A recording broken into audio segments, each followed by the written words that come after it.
Hey guys, today we're going to be doing a little bit of a how-to.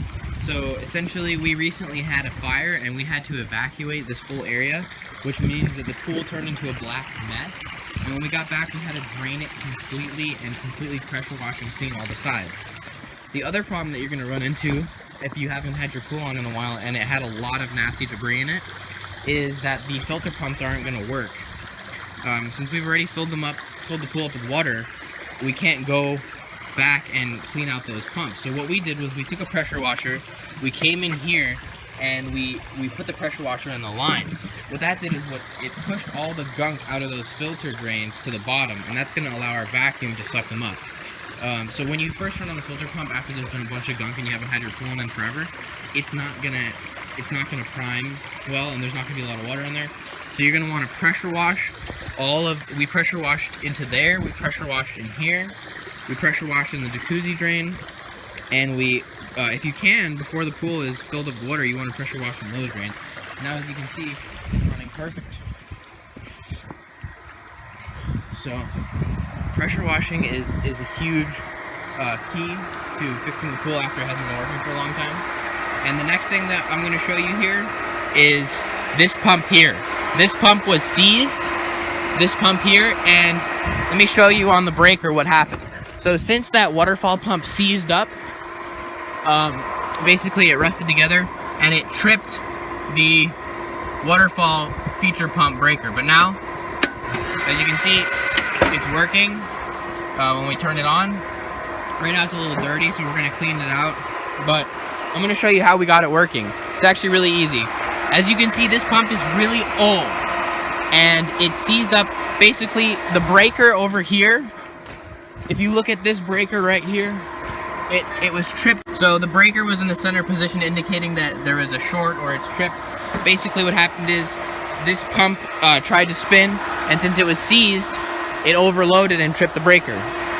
Now, luckily this type of pump has a little access panel here for the shaft of the motor. Okay? Now, not all pumps are gonna, help you do this lucky. Like the Pentair pump doesn't have that.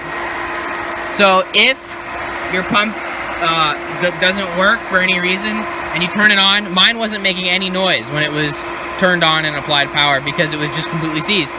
All I did to fix this pump was remove this cover and spin that a little bit. I spun it to the right, and the pump just fired up instantly.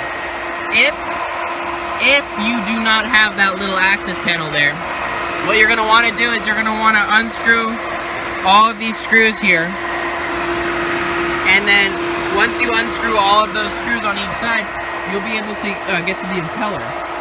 Now, you're going to want to turn the motor, just turn it around so it's not seized up anymore, turn the shaft, and make sure it can move freely.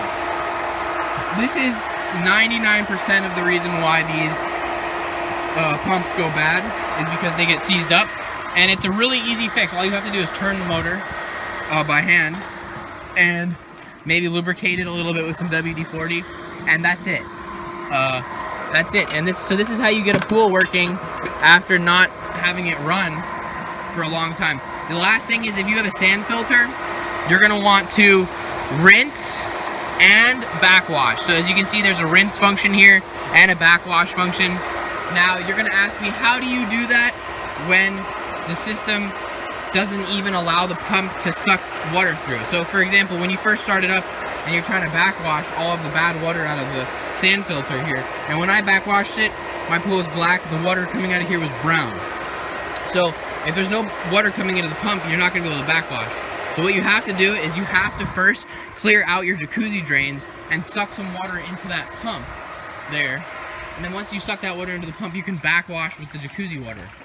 And then once we fix, because the jacuzzi is smaller, it's a lot easier to fix the drains in there. Once we fix that, we can move on to the pool drain. Now we're going to need to add some chemicals, and she'll be ready to swim in. So I hope you guys learned something, and thanks for watching.